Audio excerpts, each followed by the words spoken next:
পরিস্থিতি বুঝছেন এলাকায়? খুব ভালো পরিস্থিতি, এত শান্তিপ্রিয় পরিস্থিতি আমাদের। ভোট যেমনই হোক শান্তি বজায় রাখা দরকার। এখন করে বিক্ষিপ্ত ঘটনা ঘটেছে না, আমাদের এলাকায় বিক্ষিপ্ত ঘটনা ঘটেনি এখন পর্যন্ত, লোক আপনার ঘটবে না। হ্যাঁ? লোকসভা কেন্দ্রে আমার লোকসভা কেন্দ্রে ভালো চলছে।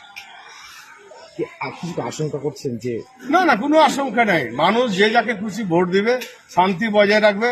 आज के वोट कल के आवाज सबका साथ भेंट होगा, तो क्या दुश्मनी करना है, दोस्ती बजाय रखना है। आज नहीं तो कल मेरा साथ देना है, तभी तो दोस्ती है। সকাল থেকে বেশ কিছু জায়গায় ইভিএম এর সমস্যার জন্য ভোটারদের দীর্ঘক্ষণ দাঁড়িয়ে থাকতে হচ্ছে, কি বলবেন? इसीलिए अल्लाह जो बोलते हैं, भगवान गॉड बोलते हैं ना, वो इतना शांति बजाय कर दिया। जो इलेक्शन हुआ कैप्चर करने से पहले कितना गर्मी था, सबको ठंडा कर दिया एक बार में। कुदरत ने, सृष्टिकर्ता ने सबको ठंडा कर दिया। जितना भी लाइन हो, गर्मी हो, ठंडा हो। आज कितना हवा अच्छा बढ़िया बह रहा है, मौसम बढ़िया है।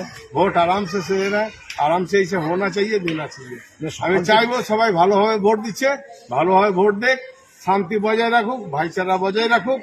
যে জিতবে সেই সিকান্দার, কোনো এই নিয়ে দ্বিমত নাই, জিতবে একজন। সবাই সবারই ভাই ভাই পরিচয় রাখে, যাতে পরিবার নষ্ট না হয়, বাচ্চাদের নষ্ট না হয়, জমি জায়গা ফসল পানি নষ্ট না হয়। এলাকার পরিস্থিতি নিয়ে আপনার উচ্চতর নেতৃত্ব যারা রয়েছেন, রাজ্য নেতৃত্ব